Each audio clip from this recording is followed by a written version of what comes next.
This is the Rangers POSTCAST, your instant game reaction for the Texas Rangers, part of the Locked On Podcast Network. Your team every day. Well, even with a weather delay and a bullpen day, the Rangers still scored 4 runs and they only gave up 2. That means a win in the game and a win in the series. We are keeping it simple right now, one game at a time, and we will take it. And of course, the Rangers will take it 4-2. They wrap up the series in Washington. And here we go. Welcome into the Rangers POSTCAST, your team every day, and in our case, your team every single game. My name is Jeff Biggs, longtime host and reporter. Thank you for watching Locked On Sports Rangers, your destination after every single game. You can also find us on the Locked On Rangers podcast. That is where you'll find the great work of Bryce Paterick, who I know is going to have a lot to say about this weekend, especially with an off day tomorrow before the Rangers begin a big three-game showdown in Minnesota against the Twins. But right now in this one, let's get going. We want to hear from you via the comment crew, and let's start it off. Let's go. This is what you'll be talking about. Well, I'll tell you what, full disclosure, there were a couple times late in this game today where I thought, oh no, come on.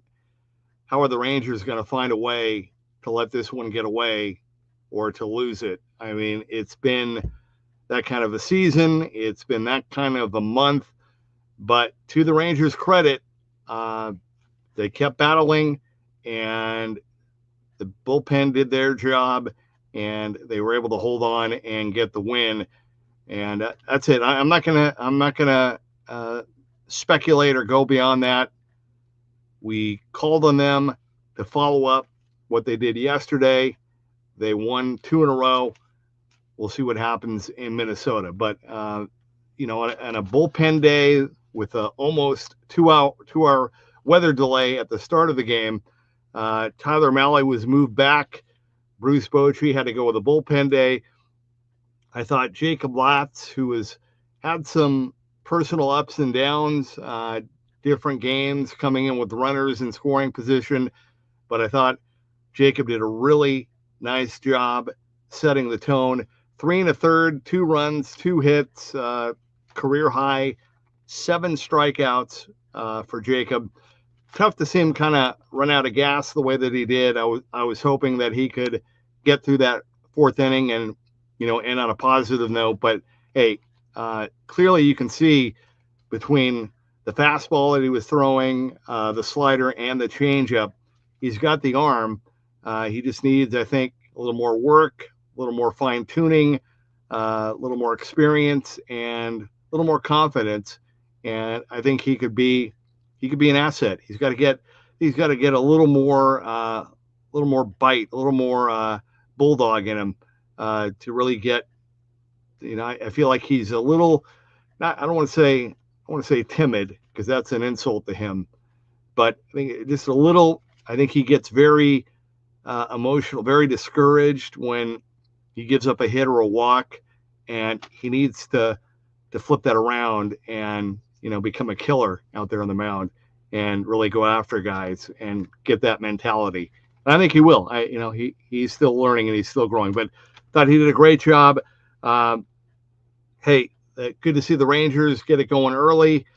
Top of the second, Marcus Semien proving that, it's not a fluke, that he has really turned a corner.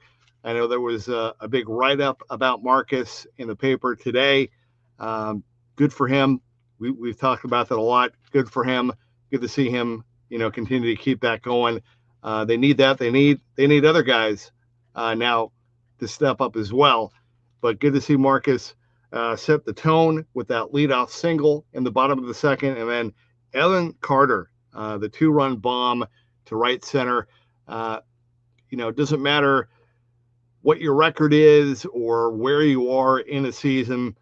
Nothing like an early home run to just give a team a boost and give a team life. And, we talked about this a little bit yesterday on the show. I know right now the Rangers are kind of going through this platoon with this group of outfielders, but I'm really hoping now that he's kind of, he's had a few games since coming back, that we'll see Evan Carter really kick it into gear. I hinted about this yesterday. I love Alejandro Osuna. I love his energy and his passion and the way that he plays for the game. I'm not sure if he's a big league outfielder. He really doesn't have a lot of pop, and I think he's kind of had some, left field is, he's doesn't have the big size, doesn't have phenomenal speed. He makes up for it with heart, but I know he's been on base, but I just don't. I should say I don't know if he's an everyday big league outfielder, and I don't know how that's going to play out. But had some opportunities in this game to really, show where he's at, and it didn't go well for him. And I'm not picking on him or singling him. I'm saying that for everybody. Josh Smith, we love what he's done, and he has been a super utility guy. Not sure if he's an everyday starter at this point yet. Good to see, Corey. Hopefully Corey will get going here soon. Bruce is really, really trying to gently, push Josh Young to try to get him going. So, we'll see. And Adolis, I think, he's probably going to be platooned here for a little bit. And that's probably the best that he can hope for right now. But anyway, 2-0. The Rangers scored first. Nationals came back to tie it in the bottom of the fourth. That was 2-2. Rangers, though, retook the lead. Again, Marcus Semien, the RBI ground out in the top of the fifth. The only bummer was that the Rangers had the bases loaded in the top of the fifth and only got that one run with one out. And then the Rangers had the bases loaded again in the top of the sixth, one out, and didn't score. That's just not acceptable. And those are the kinds of things that obviously they need to improve on, and just kind of waiting for them to get some of those big hits. And we're still waiting, but hey, they still got 2 wins in the series. Good to see Jake Berger come through, belting his 9th home run in the top of the 8th. That was a huge insurance run, obviously. And again, good job by the bullpen, Hobie Milner and Robert Garcia, to close out the game and to make sure that they didn't cough it up this time. And they got the win 4-2. All right, we're going to take our time out. When we come back, want to hear from you via the comment crew. Want to get your thoughts. Also, a little update. I mentioned on the show last night or yesterday afternoon that Bob Nightingale is going to be joining the show on Wednesday. Well, I don't know if it's a coincidence or not. I don't know if talking to me got Bob thinking about the Rangers, but he had a little note that he reported today, and I will share that with you coming up next. This is the Rangers Postcast.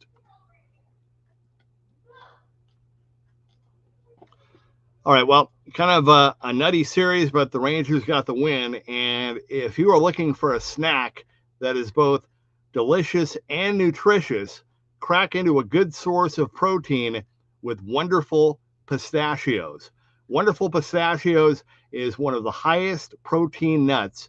Each 1 ounce serving has 6 grams of protein, giving you over 10% of your daily value. Plus, they are packed with fiber and better for you unsaturated fats to help keep you feeling fuller longer. And, the cool thing is, if you like the no shells variety, that's the perfect grab and go snack for busy days, whether you're snacking at the desk or on a road trip, or you just want a quick protein boost. They are always a good go-to. And if you love cracking open every shell for that satisfying crunch, the in-shell options are a classic favorite. So get snacking and get cracking with the snack that packs a protein punch. Visit wonderfulpistachios.com to learn more. Okay, welcome back to the Rangers postcast. The Rangers win the game and the series. They beat the Nationals by the final of 4-2. They will head to Minneapolis right now, and then they'll have an off day tomorrow. They can go to the Mall of America or go fishing or go play golf, and then they'll take on the Twins with Tyler Mahle on the mound on Tuesday night. I mentioned after Game 2 on Wednesday night, Bob Nightingale is going to join me on the show, and Bob had a little nugget in that he reported today that Bruce Bochy may retire after this season. Bruce is in the final year of a 3-year contract. Took the Rangers to the World Series, their first ever title. They won with Bruce, injuries and everything last year, and this is the final year. Bruce is 70, and according to Bob, he is considering not coming back. I don't think that's. I think, that's not out of the norm. I mean, Bruce. I think, I think he wouldn't be human if he wasn't thinking about that. We'll see how the season plays out, but I just wanted to share that with you. Bob reported that, and we'll talk to him about that and everything else. In fact, if you guys want to get some questions ready for when Bob comes on Wednesday night, we will do that when he joins the show. All right, let's get started here. Paul Wilson, congrats on the 38 years of sobriety. Thank you for that, Paul. And Alf for the 10. Congrats to Alf. And 27 years for Paul, one day at a time. Paul, congrats to you, my man. That is awesome. And thank you for saying that sincerely. And, really quick, while we're being a little personal here, I need to share something with you guys. I've debated whether or not to say it. Or to say it or share it with you, but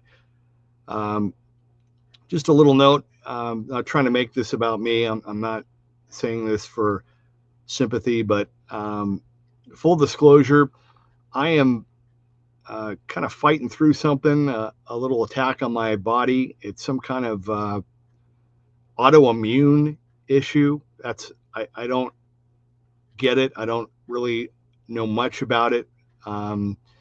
But I'm having an issue sometimes with my speech. Sometimes, like right now, my speech is normal. It's fine.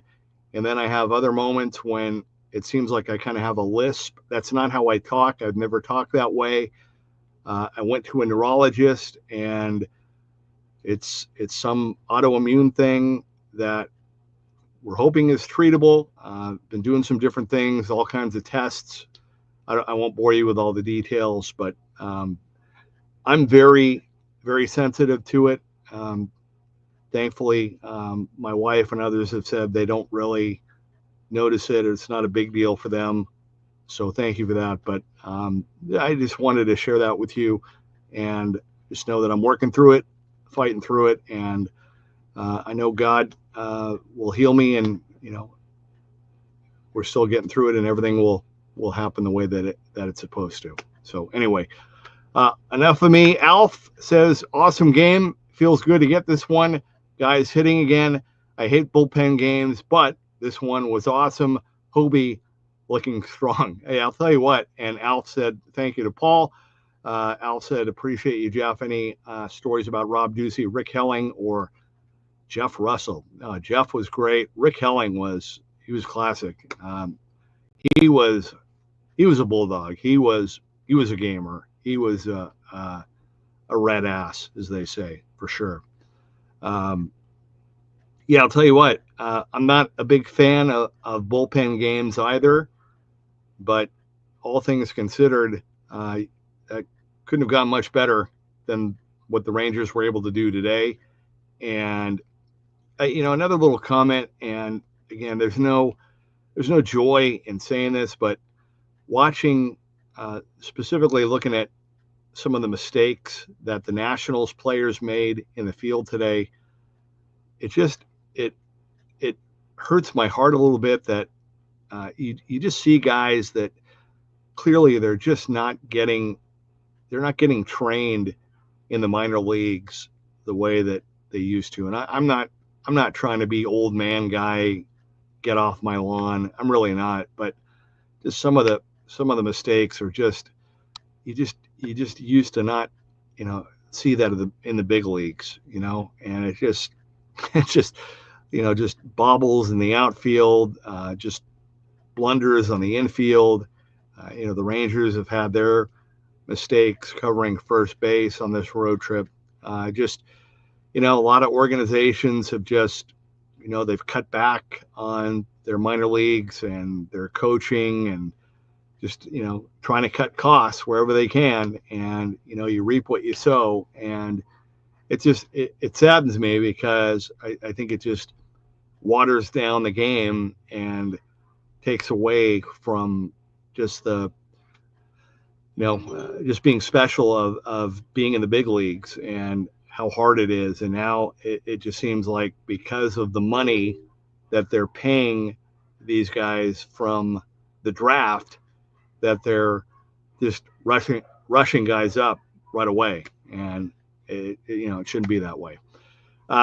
James Eustace says, good game, bullpen and bats. Carter and Berger both triples away from the cycle. Great point there, James. I was going to mention that. You beat me to it.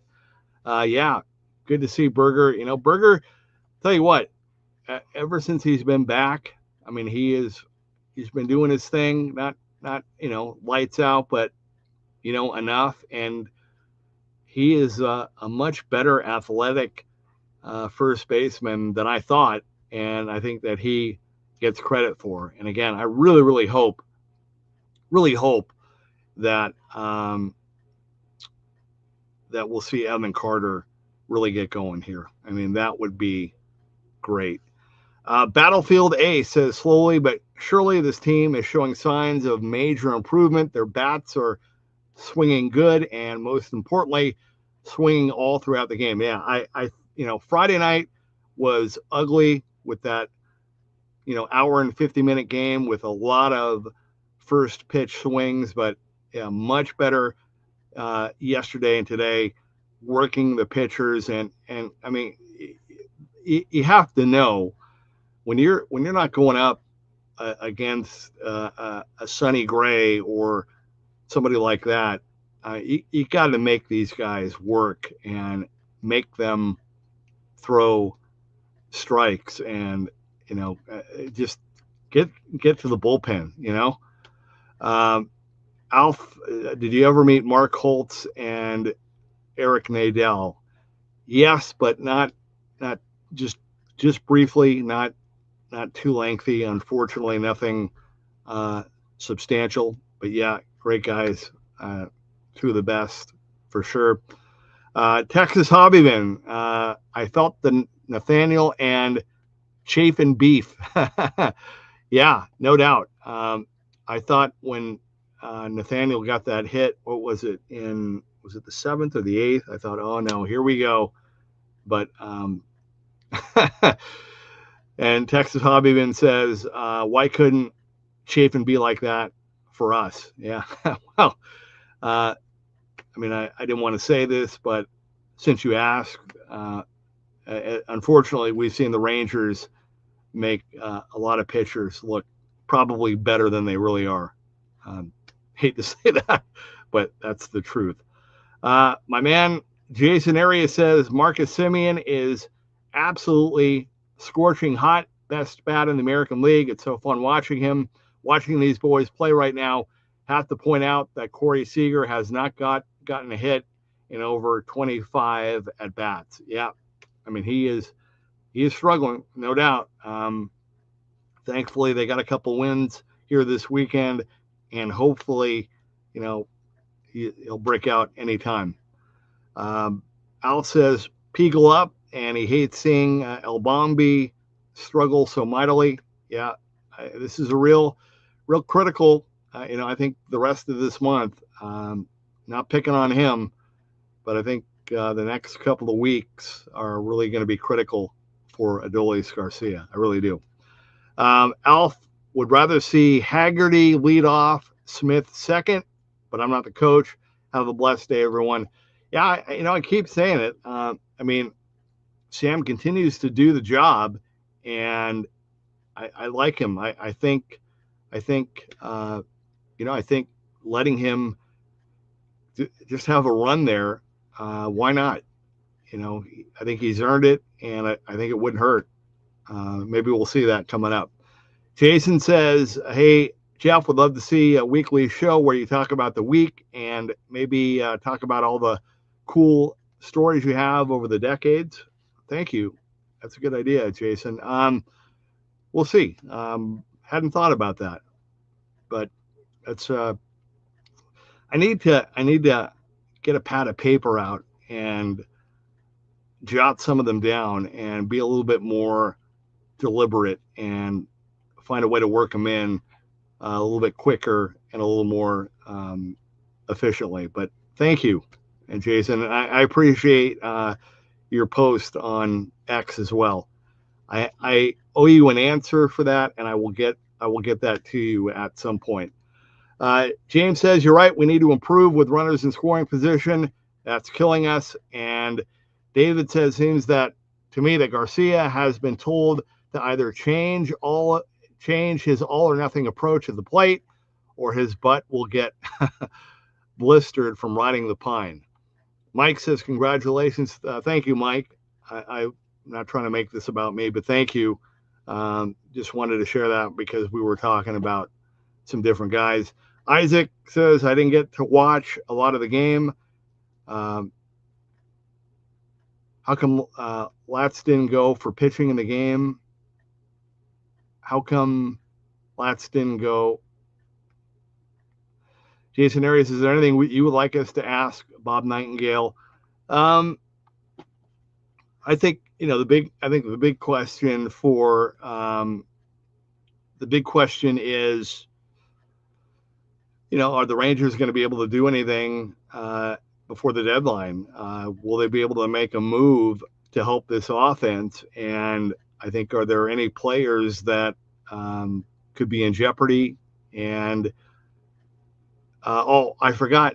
Thank you for bringing that up, Jason. Also, somebody else brought this up. Might have been you. Might have been Isaac. Somebody brought up a few days ago, but Bob brought it up that Skip Schumacher, the former Marlins manager, former player who is in the Rangers organization right now as an advisor, he is considered to be the front runner to replace Boch when the time comes, for whatever that's worth. All right, I got to go here, but thank you, Isaac. Thank you, Texas Hobby Ben. Thank you for the prayers, sincerely. Every day, I thank you for that, and Alf, you as well. Thank you, and I appreciate that more than I can say. More than just a thank you. All right, hey, have a great rest of the day and night. Enjoy the day off tomorrow, and really, I'm looking forward to seeing if the Rangers can kind of step it up a little bit and come out strong in this upcoming series against the Twins and try to get a little momentum here before they come back home. It's going to be a big couple of weeks, and looking forward to it. All right, thank you guys. Love you guys. Thank you for being a part of the show. Once again, the final today, the Rangers win the series and the game. They beat the Nationals 4-2. This has been the Rangers POSTCAST.